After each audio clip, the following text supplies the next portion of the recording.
Dhoksaa dubbachuudhaafi rabayii kamaa hordoofuun barbaada ani daandii qajeelummaa.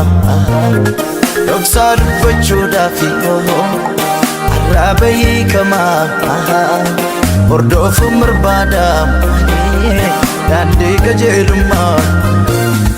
Guddina baay'eerraa bilchina fuudhadhe kanaafana deema kakuusi godhadhe.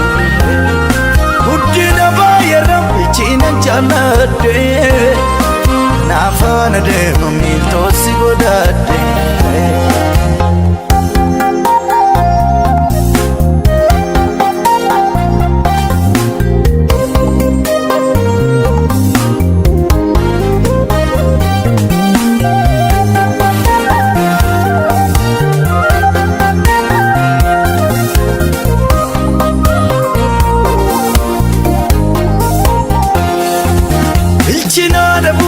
Nama baay'ee nyaateen baara kanaan dura gooftaa koon barbaadu ija koonaa kaasisee naa burdarbuura. Si keessaa dhokadhee dhoksaa biyya lafa hundaa kan saaxilu hammam daddabullee namni geeddarame waan godhu wallaalu. Loltuu ati leenjiftee hundumatti beekaa rakkina koobseeni ta'a nama keekaa. Ergaatti geeddartee sila fedhiidhaan fonnee koo naatti irrachuu wayyaa dhaaburra kaayyoo koo.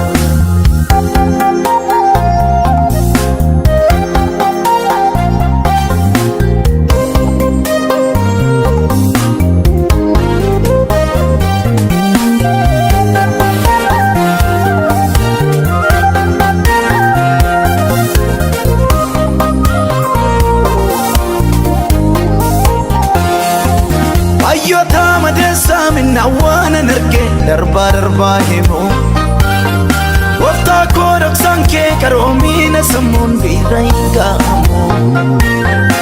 Garaan barbaaddatu daandii qajeelummaa lakkoofsaan yartuudha. Nama geeddaramee dhoksaa daddarbatuun dhaga'uu barbaada. Warraan irraa eegessuudha seenaa gaarii hedduu dhaloota dhufuufis kan fageesse yaadu. Garaan nama hundaa'u har'aan faayidaa barbaada.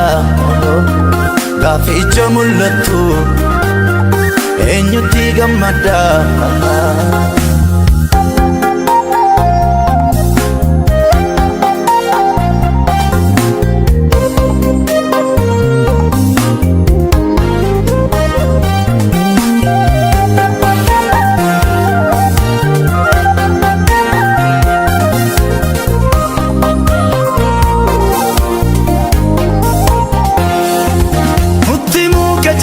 Guddinaan beekamu caamsaan danda'amatu namni dhaabbii tolu boriif abdatamus mooriin dheeratu. Kanaaf hundaalaaleen mo'ee beekurra bilcheena fo'adhee wantan ijaan argu baay'eenutu jiru si duwwaa jaalladhee. Yaana gowwoomsaan akkaan hin sooranneef faayidaa xinnoodhaanis akkan hin qabamne anaafis naa kenne seenaa qajeelota. Biyyi lafaa sobeetu nama sossobata.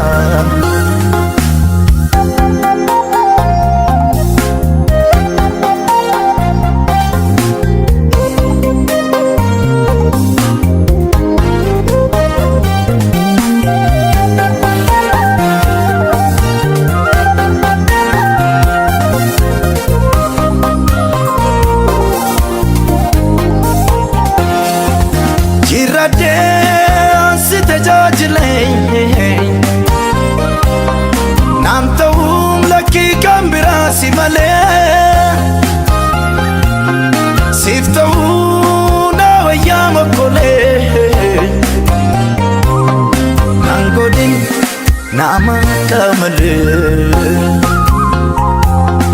Chirade ansi tajajile Nantawum laki gambira simale Siftawu na wayama kole Nangodin nama kamale Nangodin nama kamale Nangodin nama fike male Nangodin nama karamale Nangodin nama kayo male